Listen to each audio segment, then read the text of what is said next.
Good evening and welcome to the Coffeyville City Commission meeting for Tuesday, May 26th, 2026. We will have our roll call by our city clerk, Melissa Carter. Commissioner Hendricks. Here. Vice Mayor Maples. Here. Commissioner Golden. Here. Commissioner Kendall. Here. And Mayor Faulkner is absent this evening. All right, we will now have our invocation by Pastor Kyle Williams of the Emmanuel Southern Baptist Church. Please stand. Would you bow with me? God, we do thank you for the opportunity, Lord, to live here in this city. We thank you that for the leaders that we do have, we just pray, Father, that your wisdom would be upon them and your peace among them as they govern in a way that is most conducive to the peace and the prosperity of our neighbors. Father, we do thank you for all that you've done and all that you'll do. In Christ's name, amen. Amen. I pledge allegiance to the flag of the United States of America and to the republic for which it stands, one nation, under God, indivisible, with liberty and justice for all. Thank you, Pastor. You're welcome. All right, we will now have a review of the agenda, our consent agenda, which includes the City Commission meeting minutes for Tuesday, May 12th, Resolution R-26-65, a resolution authorizing submission of an application to FEMA for committing matching local funds for tornado safe room at city facilities. Resolution R-26-66, a resolution authorizing the submission of an application to the Federal Emergency Management Agency Building Resilient Infrastructure Communities Grant Program and committing local matching funds for emergency communication infrastructure improvements at the Coffeyville Police Department communication tower site. Do you have any comments on those? I had a couple questions. Yes. So on the communications, I know that we are like a central hub for other communities as well. For dispatch? Yes. Yeah. Are we going to collect anything from them, or is it just going to be the city of Coffeyville payment? Are we going to get a reimbursement after? Yes, if we get approved for the grant, will we get reimbursement from the other communities? So I'll let Amber speak to if there's anything specific to this item. We do get reimbursement through 911 fees. That is for Montgomery County, and we get a portion of the 911 fees in Nowata County as well. So there is regular payments made to us for those services. As far as this item? As far as the match, no, we would not be reimbursed by the other communities. Okay, for our portion that we're going to pay. Yeah. But we do receive fees from other communities for Yeah, 911. I would say the more we are able to deliver a higher level of service, those fees can always be renegotiated in the future. And so this is something that impacts our ability to deliver service that could later impact what those fees would be, but not directly correlated to this item. Thank you for the clarity. Yeah. Thank you. Is that That's all. all the questions? Yeah. Okay. Anybody else? All right, if not, I will move to approve items 1 through 3 of the consent agenda as presented. Second. Motion is made by Vice Mayor Maples, seconded by Commissioner Hendricks to approve items 1 through 3 of the consent agenda as presented. Vice Mayor Maples. Aye. Commissioner Golden. Aye. Commissioner Kendall. Aye. Commissioner Hendricks. Aye. All right, we will now move on to comments from the public. Any citizen desiring to address the commission shall be recognized, advance to the podium, state his or her name and address for the record. Comments shall be limited to 3 minutes unless extended by a vote of the majority of the commission. The commission does not hear matters involving litigation or city personnel. The commission does not take action on subjects not on the agenda unless unusual or hardship conditions exist. Citizens may address the commission on agenda items as they are brought to the floor. Do we have anybody for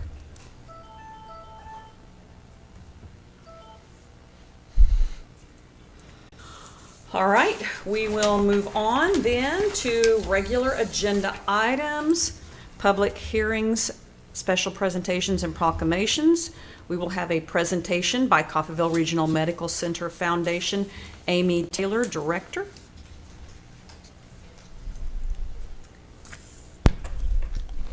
Good evening. As Commissioner Maples said, I am Amy Taylor, and I am the Director of Foundation and Guest Relations at Coffeyville Regional Medical Center.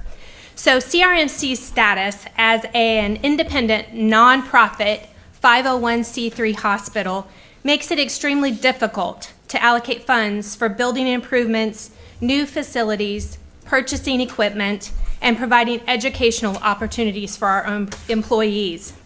That's where the CRMC Foundation steps up to fill the gap.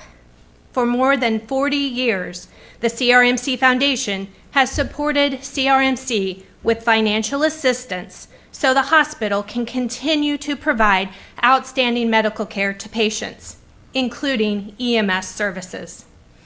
I am here this evening to explain how funds raised by the CRMC Foundation are used and ask you to support the agreement between the City of Coffeyville and CRMC for the levy, collection, and use of 50% of the 2027 sales tax. Since I came to work at CRMC in 2023, I have concentrated my efforts on applying for grants to ease the burden on our local donors. In the last 3 years, the CRMC Foundation has secured over $2,750,000 in grants to support CRMC and its patients. In addition to grants, the foundation has also launched several fundraising campaigns. Generous donors expressed their support of CRMC by opening their wallets. Since May of 2023, contributions to the CRMC Foundation have exceeded $4.4 million. Patients are now benefiting from the Foundation's fundraising efforts and donors' generosity as they receive medical care in the new CRMC Medical Group Clinic. The 15,000 square foot facility was paid for in its entirety by a congressionally directed spend, grants, and donations, which were all influenced by the Foundation. No new debt was incurred by CRMC, and no tax dollars were used in its construction. With the completion of the clinic, the Foundation switched its focus to raising funds for long overdue improvements to the CRMC EMS department. The CRMC EMS facility and equipment project includes construction of a new 5,500 square foot EMS facility, as well as a new ambulance and a new transport vehicle to serve the residents of Coffeyville and surrounding areas. The estimated cost of the project is $3.2 million. New market tax credits will generate funds to cover about half of the project, while the remainder will be covered by grants and donations. In 2025, the CRMC Foundation received $162,000 in Kansas tax credits. To date, these tax credits have helped the foundation secure over $220,000 in donations for the EMS project. The foundation also received a $25,000 grant from the Frontier Farm Credit Association. We will also be applying for other additional grants. These donations, combined with a USDA grant award, not the half-cent city sales tax, will be used to pay for a new ambulance that arrived last week. This new ambulance replaces a 2010 model that had traveled more than 250,000 miles and was prone to breakdowns. While the CRMC Foundation has been successful with its grant applications and fundraising efforts to support the construction of facilities and purchase of equipment, the half-cent sales tax is critical to support operations in the CRMC EMS department.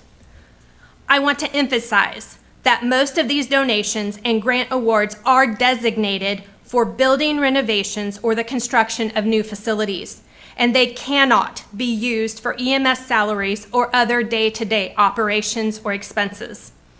Currently, CRMC EMS receives 100% of the half-cent Coffeyville city sales tax and a modest stipend from Montgomery County to support operations.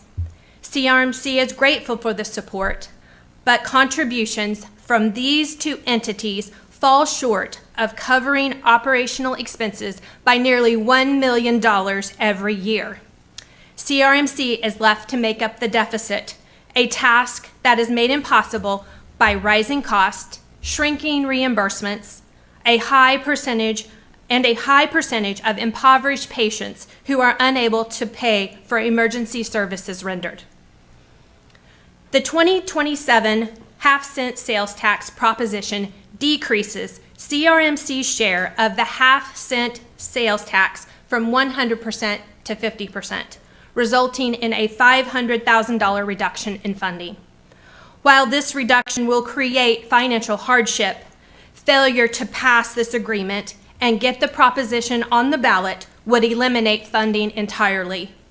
This would be catastrophic for the CRMC EMS department and the 60,000 people they serve in a 434 square mile area.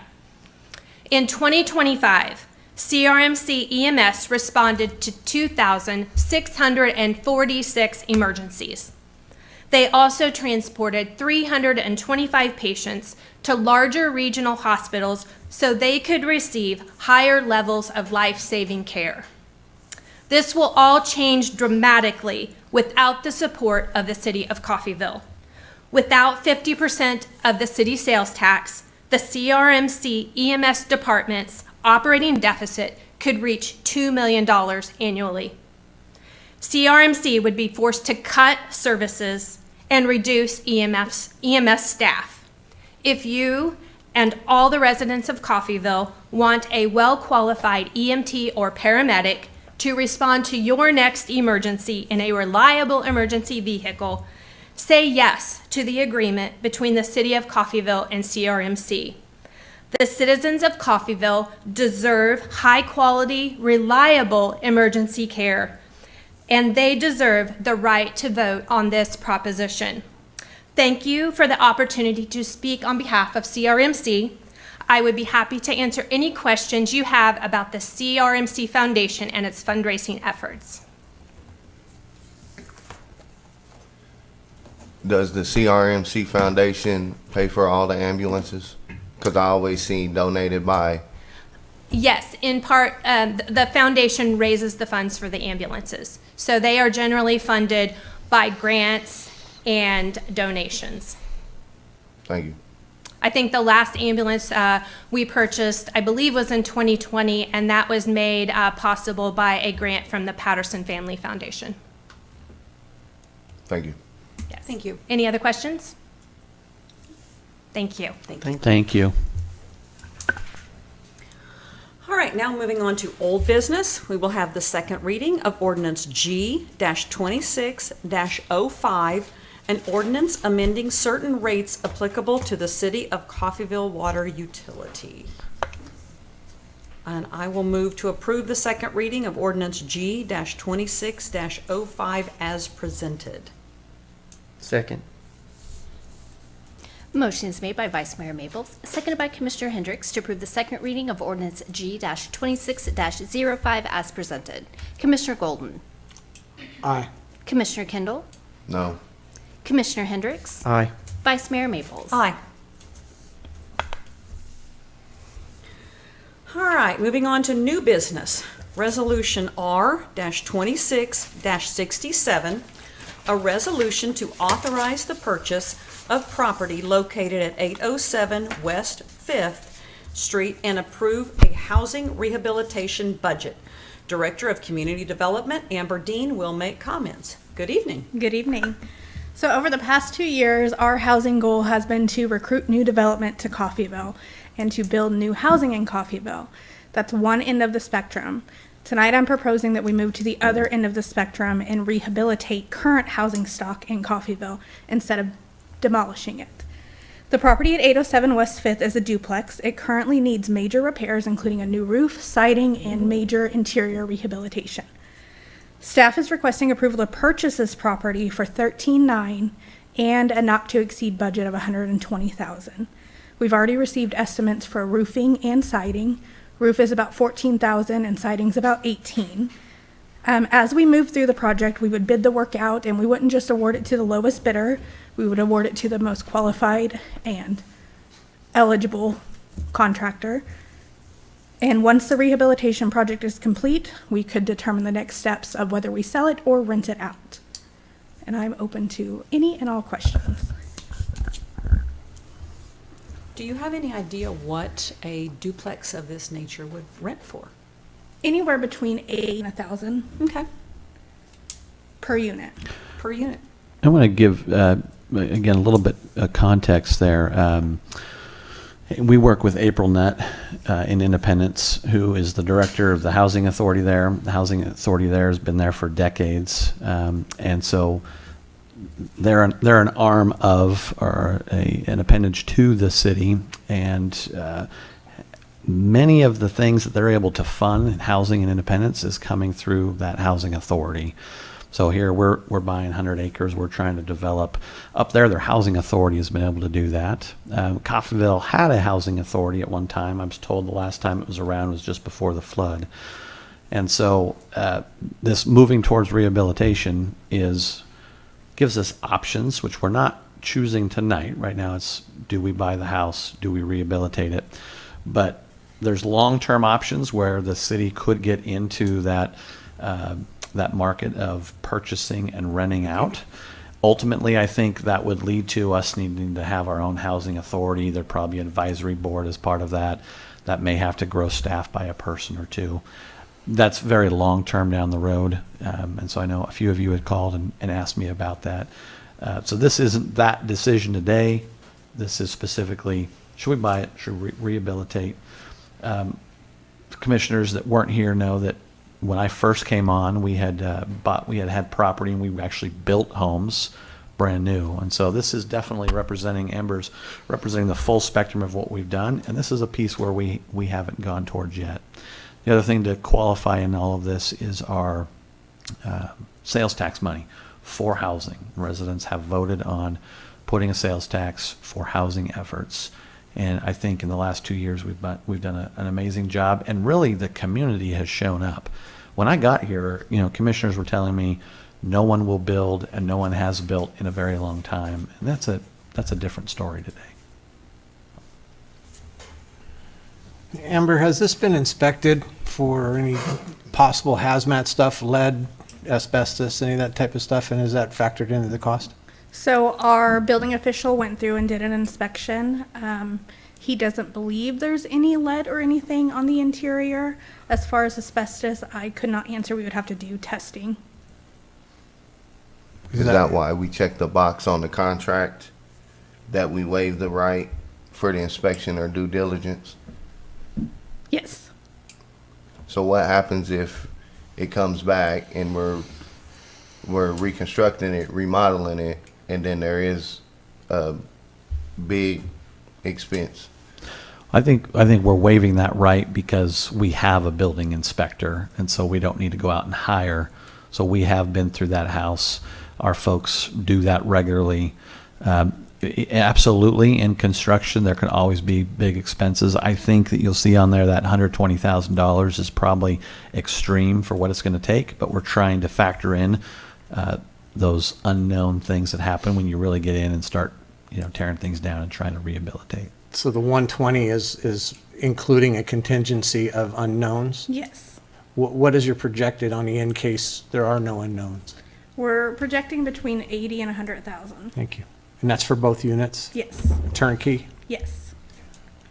And what's the projected ROI, return on investment? It will really depend on what we decide to do, and so we'll bring that back to commission. That will give us some time to start presenting this plan.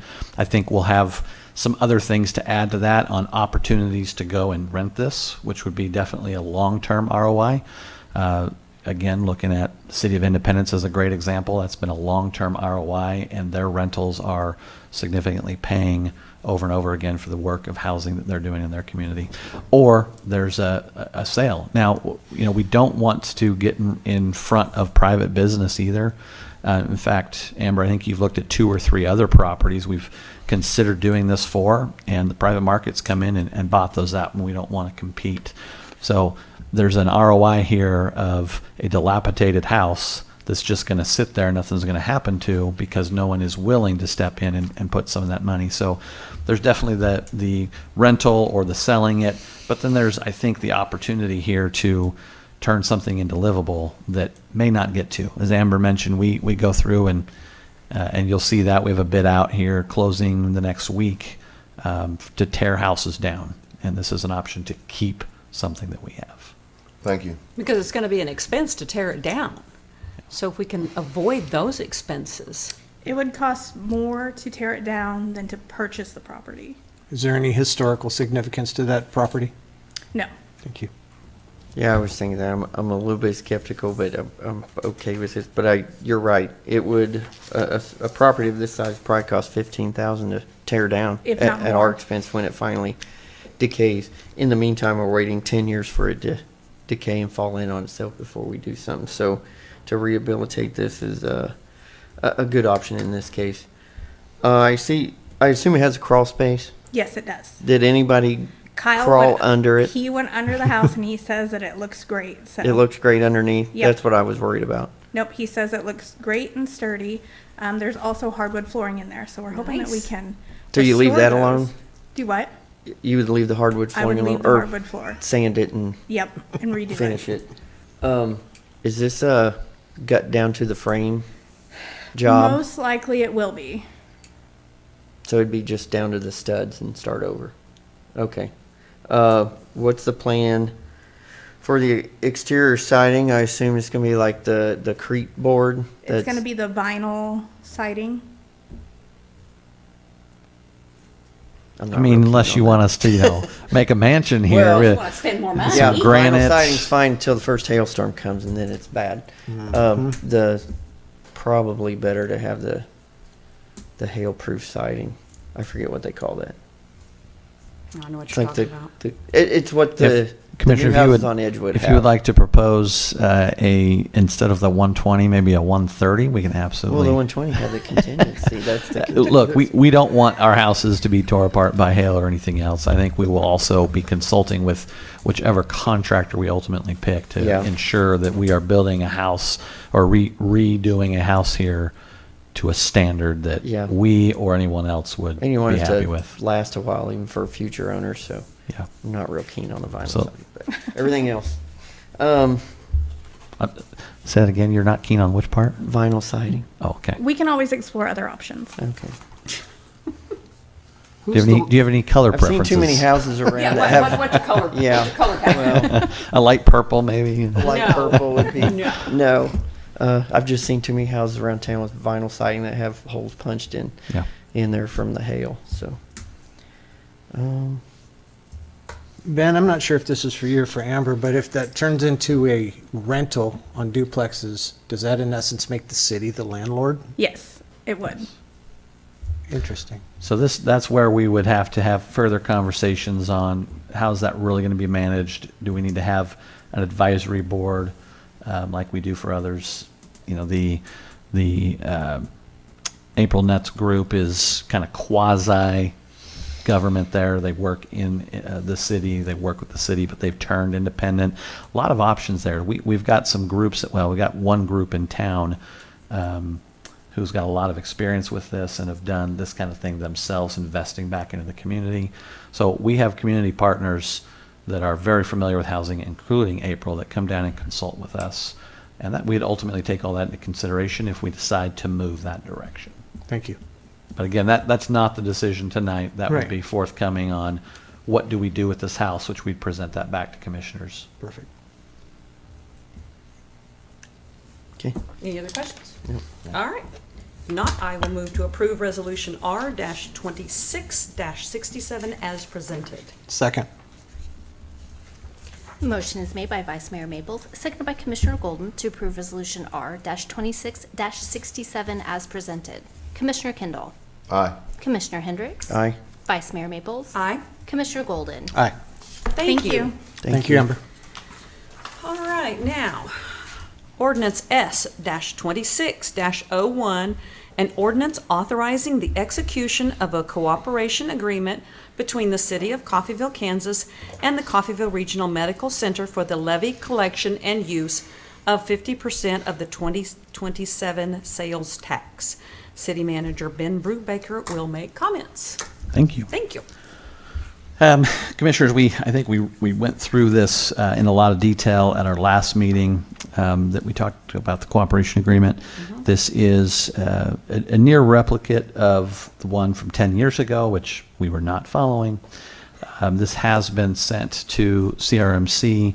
We've gone back and forth, making sure we agree on the definitions and some of the items, and believe that this agreement fulfills what Commission was looking for in accountability.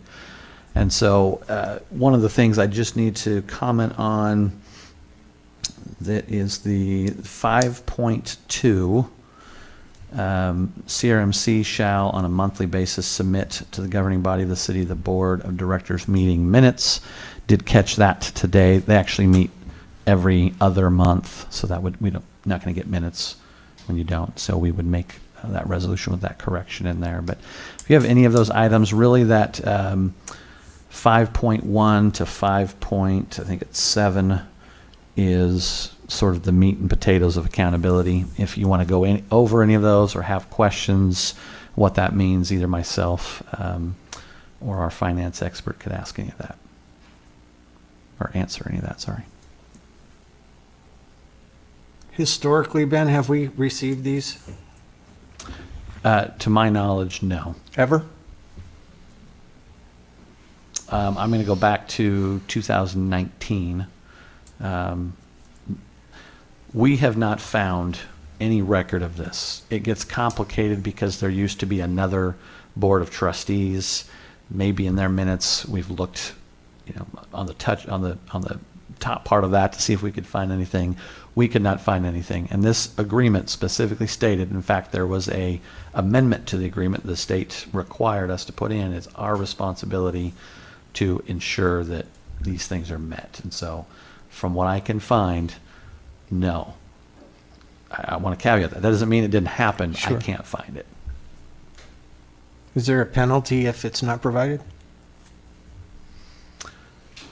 I think essentially with the emails that I looked at with the state, when we had to amend this and go put in that it's our responsibility to ask for those things, it's essentially, if you're not getting that, you would then stall those payments. But I think the expectation is both parties would then need to get in agreement and it would pick back up. So the intent would be that all of these funds, when the voting public votes on it, are going to go to that other entity. It just needs to be within these terms. So if these terms stopped, you would pause that. I guess they could, refuse that whole 10 years, and we'd have to probably go get an AG opinion on what to do there. But Right. I don't think 10 years is a long time, but I don't believe either party wants to see that happen. Do you got a designated rep to oversee it, or a designated person to oversee? Yes. That everything's followed properly? Yes, his name's Marty. Where's he at? There he is. Hello, I Marty. was just making sure And- to see who it was. Well, and- to and- see if you did. Yeah, and commission, right? I mean, a large part of this is going to be in our budget process in the year, where we're all going to sit down, and that one of many items will be, what do we expect? Marty will go through what we expect in a sales tax on each of them. We then should budget for that amount within the year. What this agreement does say, though, and this is where part of what we weren't following is also state law for us. When we say we're going to budget a certain amount, that's what we should be doing. If it's over that, we shouldn't be giving more money. But this agreement does say that whatever that excess is, you would then budget for that in the next year, or you could do amendment in that following year. So part of this is also to make sure that we are following our legal obligations within a budgeting process that we haven't been. So yes, both the commission will have access every year to this, and as well as our finance team ensuring that this information's coming. All right, thank you. Yeah. I think it's probably worth commenting on, and I think I think we probably should say this out loud, and it's been said out loud maybe before, but there's a lot of, and we're still discovering things like this from time to time, that obligations the city had, administrative responsibilities, things like that, that either had been put into place some time ago, but for whatever reason just was never enforced. And so whenever we had the transition to city leadership here back in 2024, there were a lot of things that just weren't handed off. And so it was not until we began researching this sales tax that we discovered that this agreement existed and discovered that there was a requirement that this agreement exist. And so up until this point, at least since 2024, I won't speak, I can't comment on prior to that, but up since 2024, there was just no awareness that there was even this requirement, that this document even existed until we had to find it through external sources, the finalized executed agreement. So. It basically, when we came in here, we could tell commission wanted some form of accountability. So I started reaching out to our consultants at Gilmore Bell. What do you recommend? What have you seen? And they said, hey, you could do a cooperation agreement. I said, that'd be great. And we started writing that and then asked for more help. They're like, well, let me send you an example of your last one. Wait, what? We have a last one? So that's how it came about. You're right. We didn't even know about that it existed. Right.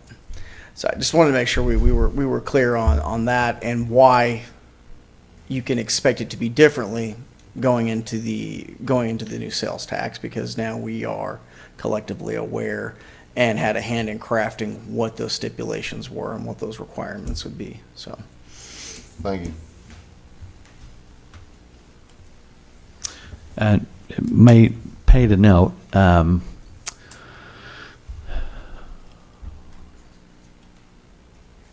we can still take the sales tax to vote without this. I don't believe that's what you want.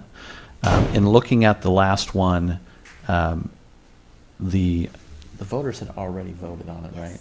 So the last cooperation agreement was not done until the voters had voted on it. This is something, again, the accountability that I was hearing from each of you and what you wanted, we're trying to get this done before. So if for some reason there's something in here you don't like, but you still want the accountability, that a no vote to this could absolutely delay that sales tax. We have this week, we have to notify the county in order to go get this on the ballot. And so we're kind of up to not a lot of room yet to play with this. If you really didn't like it, we could still go forward with that. I'm not sure from a legal standpoint back to, how do you hold it accountable if you don't have that level of agreement we would get to.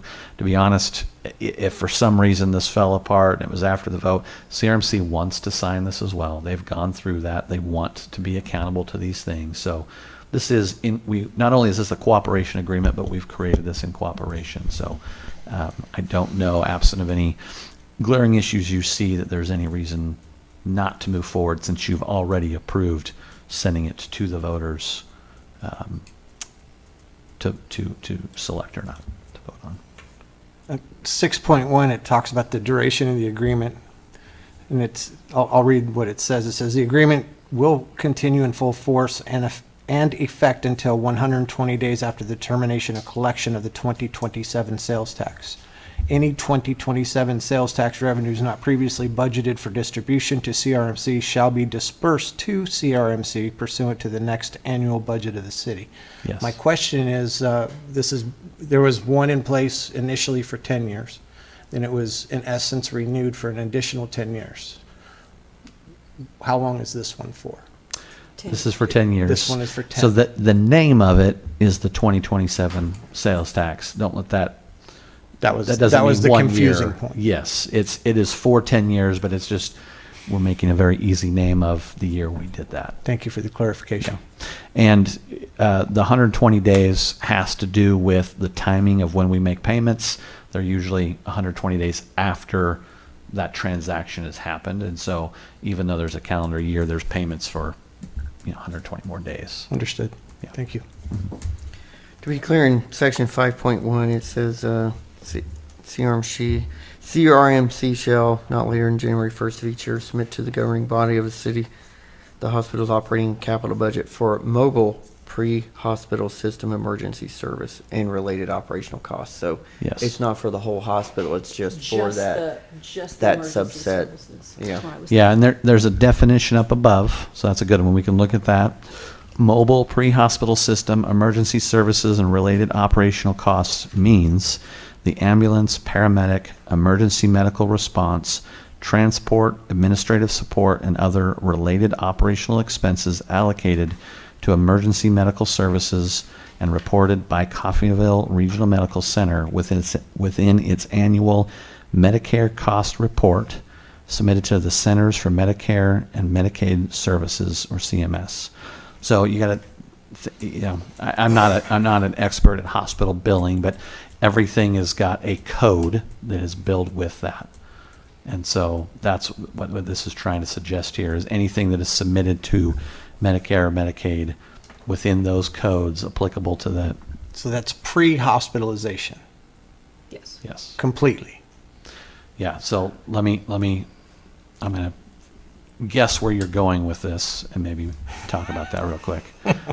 You'll notice in there, right, administrative support, other related operational expenses. Early on, we talked about, a garage door or an ambulance is held behind. Just like the city, when you think of administrative support, the city manager, the finance director, HR, IT, you take a piece of that and put it across every single department, right? So it's related to those things, and you obviously will get that every year to see what that is specifically. That item 5.5, CRMC shall, upon request, provide an itemized accounting of how the distributed 2027 sales tax revenues were expended, and such an itemized accounting shall be provided to the city. So, yes, this is broader than it's just the ambulance, or just pre, because there's going to be, just the way you budget those things, the share of expense. I don't claim to know how a hospital runs. Me either. My concern would be pre-hospitalization. If we have a patient that's picked up by ambulance, brought in, and admitted, let's just say, and then they find, as our speaker said, a representative from the hospital said, that they sometimes take patients to other hospitals, either by airlift or by ambulatory services. Is that considered pre-hospitalization after they've already been admitted to CRMC, or is that emergency services?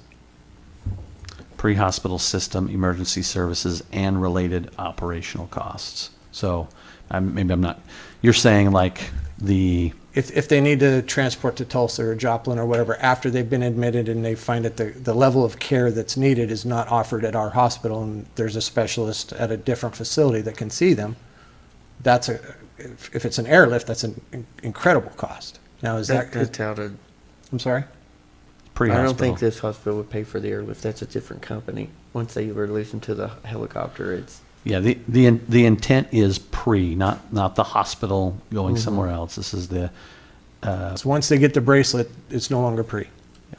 Okay. and again, there's operational costs, Of course. admin costs. Of So, course. yes. Does this include the emergency room? I didn't see it in there, but it's emergency services. No. That's still, Pre-hospital system emergency services. Yep. And administrative support, is that all the way up to the top at the hospital for administrative support, or is that just for the person that runs the EMS No, stop?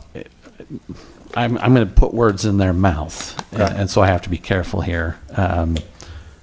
But looking at the city and how we do it, yes, every fund that we have, which are dozens, is going to to share the cost associated with. So my salary is spread across every fund that we have.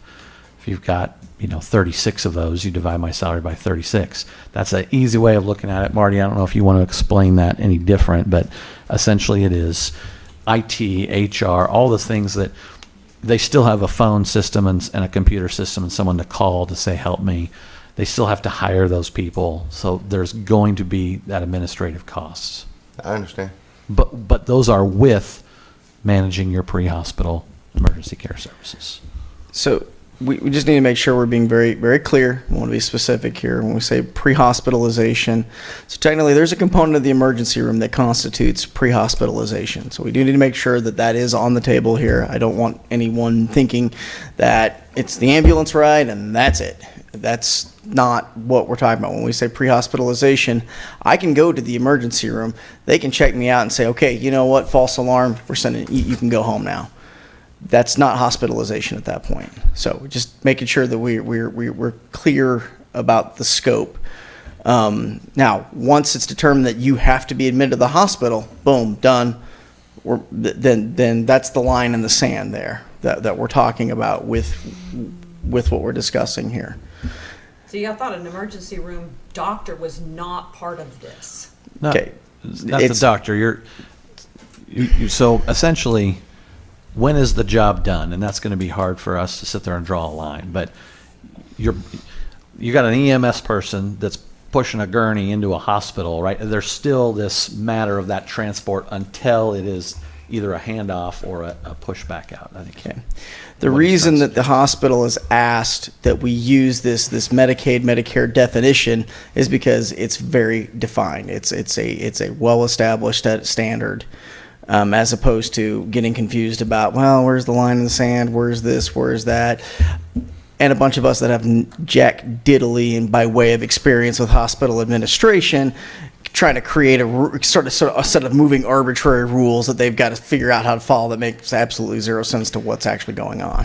Yeah, So that's why Well, it's if you- the Centers for Medicare and Medicaid Services. So they're telling them how to, They tell them how to classify these things. So there are Okay. these lines of, and it'd be like our bill, right? What is the line of this is the ER doctor taking care of me and the folks that got me into the room and whatever that transition is or whatever the reporting that happens between them. Well, whatever you got to realize the 400,000 to 500,000 that about the sales tax will generate is probably enough to cover buying an ambulance every once in a while. The EMTs on staff 24/7.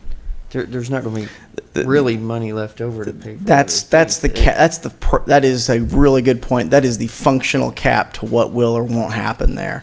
So I think that's probably really Yeah. important to bear in mind here, Functionally, where they're- we're trying to sit there and kind of go, well, is this? Or, They're going to be paying so. for utilities in that said building. They'll probably meter it separately so they can bill it to that. They're between paying for personnel and the manager of the EMS service and other expenses. It's going to use it up. You're not going to have to worry about it going somewhere else. That's true. Because it is a lower dollar amount that we're talking about. So. Okay. Unless I misunderstood Ms. Taylor earlier, CRMC Foundation donates the ambulances that they buy. So they far, support it. Is Yeah, that it's two part different of the support. entities or is that one? Well, they support it. That's a nonprofit arm that's out finding other donations. We don't necessarily have a nonprofit arm, but we're going out and finding grant money here at the city as well. I wouldn't hold her or anyone else to they're going to be the only ones. From what I know of the fleet, that's getting older and older, just like our fleet, and the cost, of course, with DEF and everything going away. I think the current president's getting rid of that. Maybe some of those costs go down, but yes, I think that has been the practice. Is the foundation is out getting those, but that's not to say it can't or shouldn't. Right? She didn't come here to say we won't ever use those funds. But here's how it has been. Personally, I think that'd be a great place to put that money. But ultimately, again, I think we're now getting in the weeds of how they're going to use it. They're going to use it based on that definition, which is Medicare cost reports for what things are specific to EMS. So they may use the money to buy an ambulance, and the foundation would use their money in other areas of the hospital. That's what it'll amount to.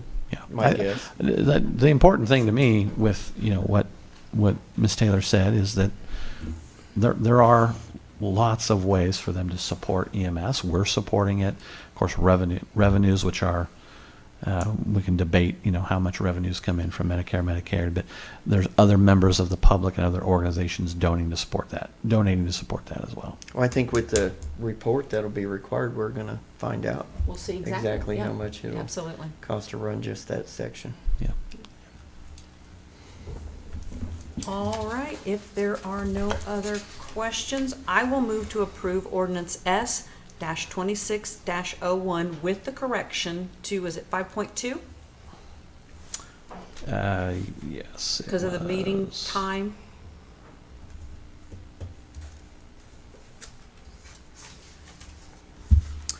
Yes, Okay. item With that 5.2. correction. Yep. It's bi-monthly, not monthly. All right, second. Motion is made by Vice Mayor Maples, seconded by Commissioner Hendricks to approve ordinance S-26-01 with the correction to section 5.2. Commissioner Hendricks. Aye. Vice Mayor Maples. Aye. Commissioner Golden. Aye. Commissioner Kendall. No. All right, we will move on to the city manager's report. Thank you. Pretty slim today. We had a great grand opening at our tennis and pickleball courts. Many of you were there. It was really fun to hear from Clarence Strickland's daughter, who's in her 90s, to come out and talk about the history there and who he was.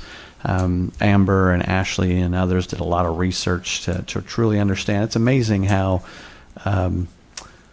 60 years can go by and you forget why something's named after someone. And so it was a lot of fun to go through that and to learn about them. I continue to get text messages both from commissioners and members of the community, just non-stop use. Frankly, I think more use than I expected after we built this.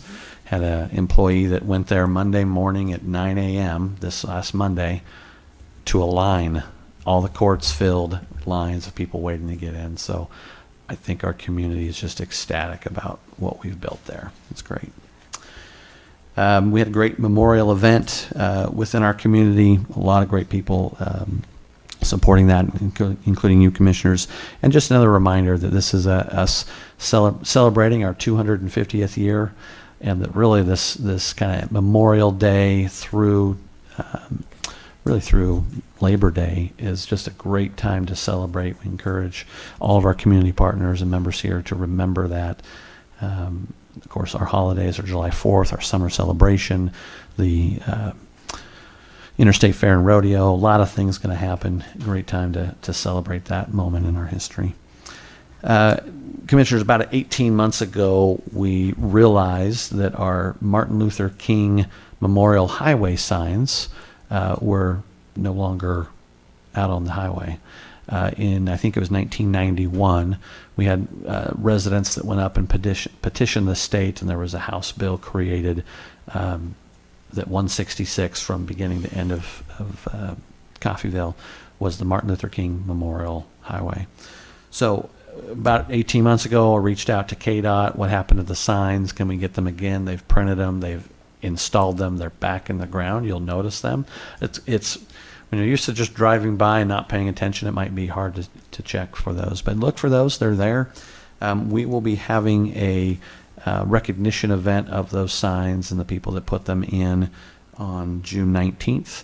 We're still working out the specific details, but it'll be in conjunction with another community group that's doing some events on the 19th, and we'll be sharing some more to come on that. With that, that's all I have. Anybody else? The cemetery looked nice. I appreciate the crew for keeping it maintained, and it looked really nice yesterday at that memorial service. So I wanted to, say that. And then when I was helping, I'm not sure the exact name for the veterans group that put that on, so forgive me for that. But I was helping Christina Clark. Is she like maybe the vice chair or something Yeah. like that? Co-chair. Co-chair. I was helping her, and as we was taking them down, some of the clamps that hold the flags, and some of the poles that they still have are very in disrepair. And she asked if we could maybe figure out a way to help get some of them for the future to use. And I'm not sure, anything on that, but I told her I would bring it up. Okay, thank you. Did like replacements. And then I had a man in the 800 block of Hibbert Street, ran into him, and he said that he's starting to receive problems.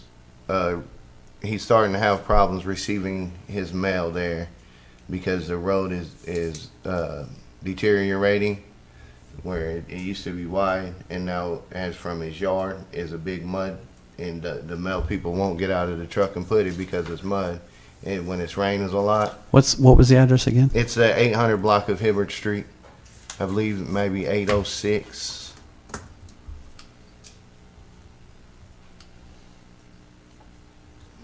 Yeah, and he said that he's not receiving his mail, so if there's something that we could do for him on that.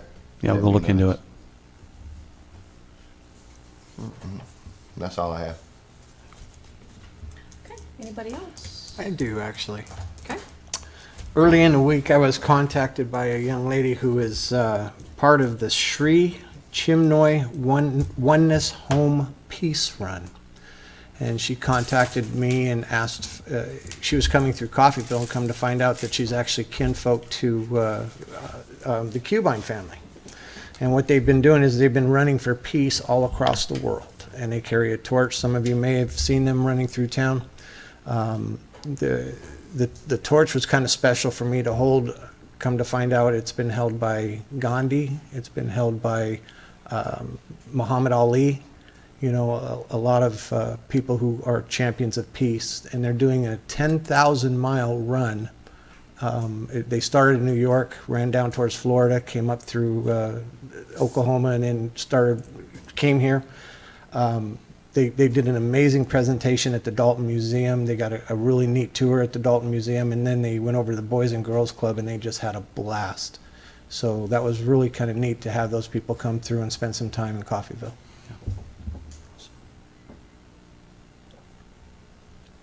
Anyone else? All right, I have some highlights from our budget for this last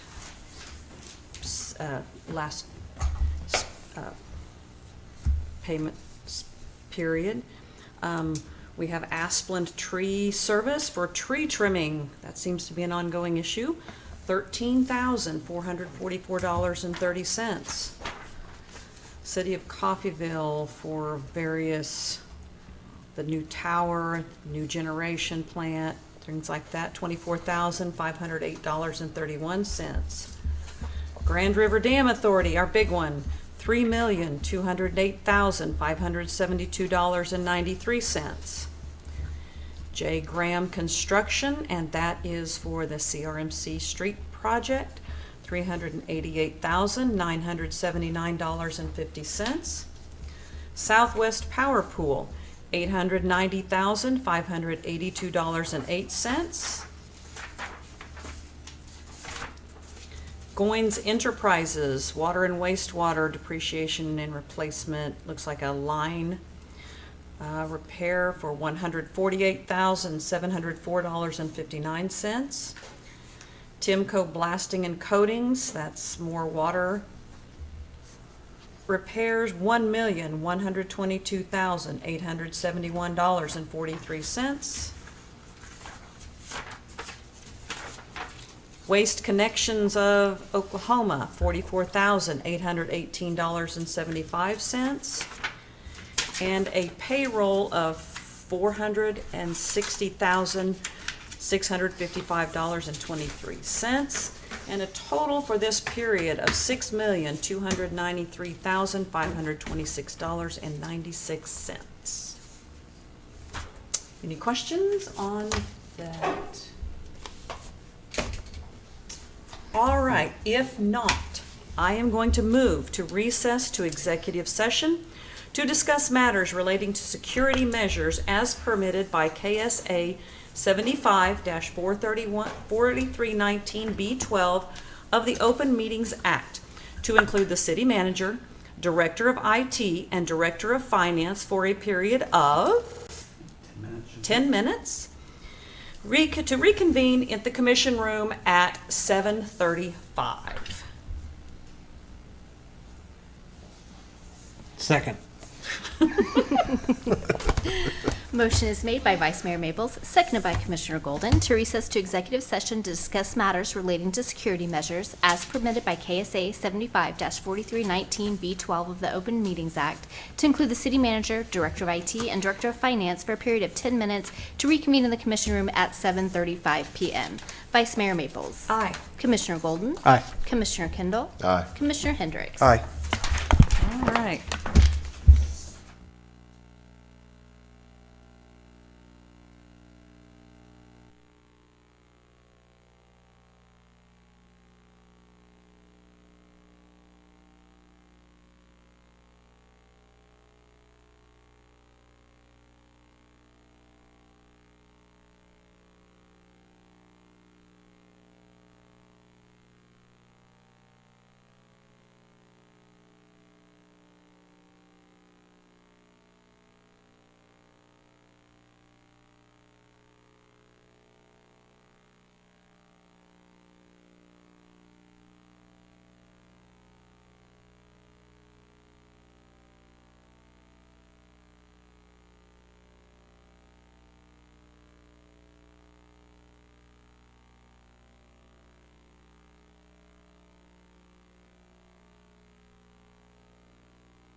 All right, we are back from executive session, and I will move to approve Resolution R-26-68, a resolution to approve a quote from Huber and Associates for the city of Coffeyville. Second. Motion is made by Vice Mayor Maples, seconded by Commissioner Golden to approve Resolution R-26-68, a resolution to approve a quote from Huber and Associates for the city of Coffeyville. Commissioner Golden. Aye. Commissioner Kendall. Aye. Commissioner Hendricks. Aye. Vice Mayor Maples. Aye. All right, it looks like we've already done the payment report, so I will move to adjourn. Second. Motion is made by Vice Mayor Maples, seconded by Commissioner Hendricks to adjourn. Can I see a show of hands? Thank you. Thank you.